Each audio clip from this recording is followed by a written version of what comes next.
The phone call ended 10 minutes ago, maybe 15. I can't be sure. I'm still on the kitchen floor, the cold of the cheap linoleum seeping through my jeans, a deep, numbing chill that has nothing to do with the temperature. My phone is lying screen down a few feet away, where I didn't drop it, but threw it. The plastic-on linoleum clatter was the last sound in the apartment before the silence crashed down. A clipped, professional voice. Officer Davis. He didn't sound angry or accusatory, just bored. Like this was the third call of its kind he'd made today. He asked if I was Nora Hayes. He said, with the flat cadence of someone reading from a script, that I needed to come down to the station to assist with an inquiry regarding a complaint of online harassment. My heart did a stupid lurch of protective concern. Oliver, harassed, he's a physical therapist. He spends his days helping people with bad backs and sprained ankles. Who would harass him? I remember asking for more details, my voice a thin, reedy thing I barely recognized. Is he okay? Who is it? And that's when Officer Davis, with the same monotonous tone, delivered the two names that vaporized the floor beneath me. The complainant is an Oliver Vance, he said. My Oliver. Okay, my breath hitched. And the accused, he continued, pausing to rustle some papers, is an individual with the online handle Serafina Blue. The name hung in the air between us, a toxic little cloud. I felt all the air leave my lungs in a silent whoosh. I don't remember saying goodbye. I think I made a noise, a wet, strangled gasp, and then the phone was out of my hand. Serafina. The Instagram model I paid $150 on Fiverr last week to test Oliver's loyalty. A stupid, sick, secret little game I was playing with myself. My private act of self-destruction. And now it has a case number. It's a police file. And I, the brilliant director of this whole disaster, am not just a spectator. I'm a person of interest. Oh God, what have I actually done? Okay, I need to explain something, not to justify it, but just to lay it all out. I know I'm the villain in this story. My brain is screaming it at me on a loop. But I need you, whoever is reading this, to understand that I wasn't always this person. I'm not a natural-born psycho. I'm a person with a history. My last serious relationship, the one before Oliver, ended in a dumpster fire of infidelity. His name was Daniel, and for 2 years he conducted a master class in gaslighting. It started with the classic late nights at the office, the phone that was suddenly always face down, the way he'd flinch if I touched it. When I found the texts, he told me she was a colleague going through a divorce, that he was just being a supportive friend. I believed him. I wanted to believe him. The truth finally came out when I found a burner phone in his gym bag while looking for car keys. It was a whole second life. Dozens of women, explicit photos, detailed plans. The person I thought I knew simply didn't exist. It broke something inside me, a fundamental piece of wiring that allows a person to trust what's right in front of them. Then, a year later, I met Oliver. He was quiet confidence. A physical therapist, his whole job is about patience, about understanding how things are broken and gently, methodically putting them back together. He was my antidote to Daniel. He was calm where Daniel was chaotic, honest where Daniel was deceptive. He knew all about my past, and he never once made me feel crazy for my insecurities. If I felt a pang of anxiety, he'd hand me his phone unlocked and say, "Wanna check? Be my guest, nothing to hide." Of course, I never did. His transparency was the very thing that made me feel safe. But he had this rigidity. An unbending, black-and-white view of the world that I always found a little strange, but also admirable. It was a sign of his integrity, I told myself. I remember one Sunday morning, we were drinking coffee by the window, and we saw our neighbor from across the courtyard sneak a big, black contractor bag full of what was obviously construction debris into the communal residential dumpster. I shrugged. It was annoying, but whatever. Oliver just stared for a moment, his jaw tight. He pulled out his phone, took a picture of the guy and his license plate, and started looking up the number for the city sanitation department. I laughed, telling him to let it go. He looked at me, completely serious, and said, "It's not about the bag, Nora, it's the principle. The rules are there for a reason. He knows what he's doing is wrong, and he's choosing to do it anyway because it's convenient for him. That's a character flaw," he reported him. He actually reported him over a bag of trash. At the time, I thought it was just a weird quirk. Now, sitting on my kitchen floor waiting for a call back from a police officer, I realize I was given a perfect, clear demonstration of his operating system. For Oliver, there are no gray areas. There is only right, wrong, and the consequences. For months, things were good. Genuinely, breathtakingly good. Oliver's steadfastness was a balm on the raw, open wound Daniel had left. He was predictable in the best way possible. He texted me every day at lunch. He called me every night he was out with his friends. He made me feel secure. But the problem with trauma is that it's a parasite. It lies dormant, lets you believe you're healed, and then it finds a microscopic crack to seep back through. The crack appeared 2 weeks ago, over a perfectly innocent dinner at our favorite Italian place. He was talking about work, about a new colleague who just joined his clinic, the candlelight flickering in his eyes. "She's incredible," he said, swirling the pasta on his fork. "Her name's Amelia. Super sharp, really strong work ethic. She's going to be a huge asset to the team." That was it. That was the sentence that poisoned the wine in my glass. My smile froze on my face. The delicious ravioli I'd been savoring turned to ash in my mouth. It wasn't lustful, it wasn't even particularly effusive. It was a professional compliment. But the parasite in my brain, the one conditioned by Daniel's lies, didn't hear it that way. It heard the echo of every excuse, every dismissal. He thinks she's incredible. What does that mean? Does he find her attractive? Is he comparing her to me? Does he talk about her like this to other people? I know how insane it sounds. I'm a 28-year-old woman with a master's degree and a good job. I can analyze financial reports. I can lead a project team. But I cannot, for the life of me, silence the terrified little girl in my head who screams betrayal at the slightest provocation. The rest of the dinner was a blur. I nodded and smiled, but I was gone. I was trapped in a silent, screaming internal courtroom where Oliver was already on trial. That night, I didn't sleep. I lay next to his warm, peacefully breathing body and felt a million miles away. A cold, empty chasm between us that only I could feel. The self-destructive impulse, the one I'd kept chained up in the basement of my mind for so long, started rattling its cage, whispering its toxic logic. You can't trust him. You can't trust any of them. You have to know for sure. Remember how Daniel made you feel like a fool? You can't be a fool again. I fought it. I really did. I got up, drank some water, and stared at my reflection in the dark bathroom mirror, pleading with myself. He loves you. He is not Daniel. You are safe. But the parasite was stronger. It was an addiction, and the urge for a fix, the fix of absolute, undeniable proof, was overwhelming. Around 3 a.m., bathed in the sick blue light of my phone's screen, I surrendered. I opened a private browser window. My fingers trembled over the keyboard, thick with shame. I typed in the most pathetic words I've ever assembled. Loyalty test service. The internet, of course, delivered a buffet of moral decay. I landed on Fiverr, a marketplace of digital mercenaries willing to do anything for a price. And there she was, Serafina Blue. Her profile picture was a calculated mix of girl next door and unattainable fantasy, yoga poses on a mountain, sipping a latte in a cute cafe. Her bio was slick. Discreet loyalty audits and relationship insights. Find out the truth. 100 confidential. It sounded so clinical, so professional. It gave my disgusting plan a veneer of legitimacy. This wasn't me being a psycho. This was me conducting an audit. My fingers trembled as I typed out the message. I felt a profound sense of self-loathing, like I was a stranger watching my own hands betray me.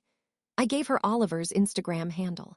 I sent her the $150 via PayPal, my thumb hovering over the confirm button for a full minute, while my heart hammered against my ribs. I even gave her a few talking points, things about his hobbies I knew would get his attention. "Mention you're into rock climbing," I typed, my stomach churning. "Ask him about his dog." It was a meticulous, calculated act of sabotage, and the entire time I was doing it, one part of my brain was screaming, "Stop, you're setting fire to your own house," while the other, colder part whispered, "It's better to know if it's flammable." The audit began the next day. Serafina was, for lack of a better word, a professional. She sent me screenshots of every interaction, a running commentary on my own impending doom. It was like watching a car crash in slow motion, except I was the one with my foot on the accelerator. Her first message to Oliver was a masterpiece of casual innocence, a reply to one of his hiking stories. "Wow, that trail looks amazing. Is that near MT Falcon?" Oliver, being the helpful guy he is, replied within an hour. "Hey, yeah, it's the Castle Trail. A really great morning hike if you go early. Serafina." "Awesome, thanks. I'm new to the area and trying to find all the good spots." "Your dog is adorable, BTW." "Oliver, thanks, he's a good boy. Welcome to town." My heart was a frantic drum against my ribs. Part of me, the sane part, was relieved. He was being polite, friendly, but nothing more. A tiny voice of hope whispered, "See, he's a good guy. You can stop this now. Just tell the girl thanks, but the test is over."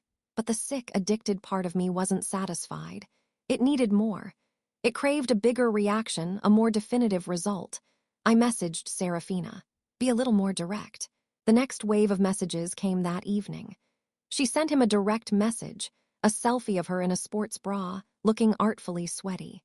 "Just finished a run, thinking about that trail you mentioned. Maybe you could show me sometime." The three little dots indicating he was typing appeared and disappeared for what felt like an eternity. Then the reply came. It was polite but firm, a door being gently but audibly closed.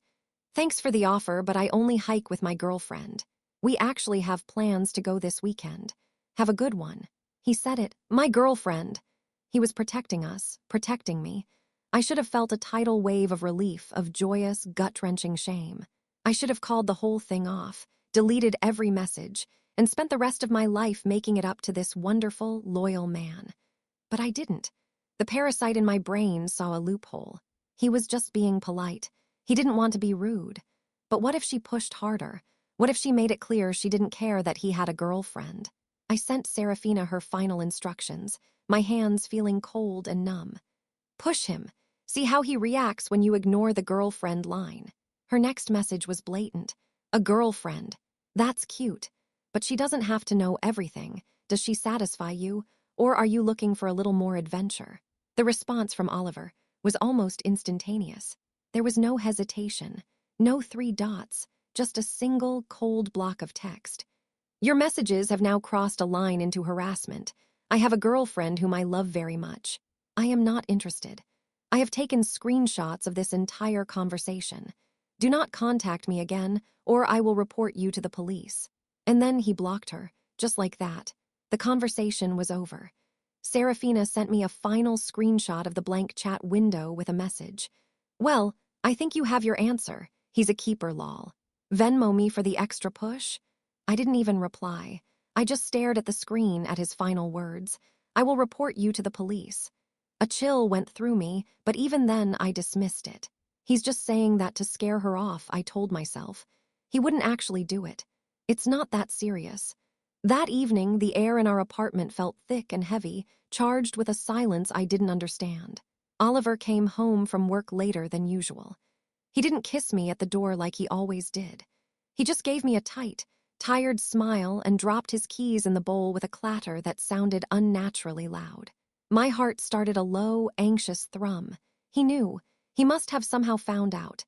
I braced myself for the explosion, for the anger, for the accusations. But it never came. He was quiet during dinner, pushing food around his plate. I tried to fill the silence with mindless chatter about my day, but my words felt like stones dropping into a deep well. He just nodded, his eyes distant and clouded. The guilt was eating me alive, a corrosive acid in my stomach. After we cleared the plates, he finally spoke. He didn't look at me, but at a spot on the wall just over my shoulder. His voice was flat, devoid of all emotion. "I had a weird day, Nora." "Oh," I asked, my own voice a pathetic squeak. "Yeah," he said, finally meeting my eyes. His gaze was heavy, full of a weariness I'd never seen before. "I had to go to the police station this afternoon." The blood drained from my face. "The police? Why, what happened? Are you okay?" He let out a short, bitter laugh. "I'm fine. It was just draining. I had to file a report. Some woman on Instagram has been harassing me for the past couple of days." He picked up his phone from the counter, his movements slow and deliberate as if it weighed 100 pounds. He tapped the screen a few times and then slid it across the granite countertop to me. I don't get it. I just don't understand why people do things like this. On the screen was the entire conversation with Serafina.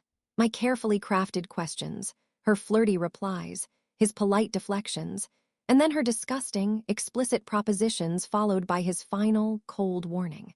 Seeing it all laid out on his phone, in our kitchen, felt surreal, like an out-of-body experience. My confession wasn't a decision. It was a collapse. A dam of guilt and panic that burst inside me, and the words just spilled out in a torrent of sobs and stutters. Oliver, I'm so sorry it was me. I did it. I hired her. He just stared at me. The exhaustion in his eyes didn't turn to anger. It curdled into something far worse, a profound, glacial disappointment. He didn't yell. He didn't scream. He just pulled his phone back, his expression shifting from confusion to a horrified, dawning comprehension. He looked at me as if he'd never truly seen me before. You hired her, he repeated, the words barely a whisper. You paid a stranger to what? To harass me, to say those things to me. I wanted to test you, I wept, the words tasting like poison. Because of Daniel, I had to know. He stood up from the table, a deep, shuddering breath escaping him. He looked at me, and all the warmth, all the love I had taken for granted, was just gone, replaced by a cold, clear, principled certainty. This wasn't a test, Nora, he said, his voice finally hardening, not with rage, but with the chilling finality of a judge's gavel. This was a betrayal. You didn't trust me, that's one thing. But you actively orchestrated a situation to humiliate me. You made me a victim. You brought this stranger, this ugliness, into my life, into our life, and you let me go to the police over it. He shook his head, a look of utter disbelief on his face. The one thing I have tried to build with you is trust, a safe place, and you took a match to it. He didn't say another word. He just walked past me, up the stairs, and I heard the closet door open. I'm back on the kitchen floor, right where this whole nightmare officially began. It's been 3 days since Oliver walked out. 3 days of a silence that is louder than any argument we ever had. He packed a single duffel bag that night. He was methodical, quiet, moving with a grim purpose that left no room for negotiation. I followed him, pleading, crying, a pathetic, babbling mess of apologies and excuses. He didn't respond. It was like he had encased himself in a bubble of resolve, and my words just bounced off the surface. The only time he spoke was when he was at the door, bag in hand. He looked at me, his face a mask of sorrow and finality. The police will probably call you, Nora, he said, his voice hollow. You should probably get a lawyer. Then he left, closing the door softly behind him, a sound that felt more violent than a slam. He's blocked me everywhere. Phone, Instagram, Facebook, even Venmo. It's a clean, surgical excision from his life, the digital equivalent of a restraining order. And now I have to go to the police station tomorrow morning. Officer Davis called back. He was less bored, more firm this time. 9 a.m., Miss Hayes. Don't be late. What am I even going to say? Hi, officer, you see, the thing is, I'm the mastermind behind the harassment campaign you're investigating. I paid the suspect. It was all a big, stupid, relationship-imploding misunderstanding.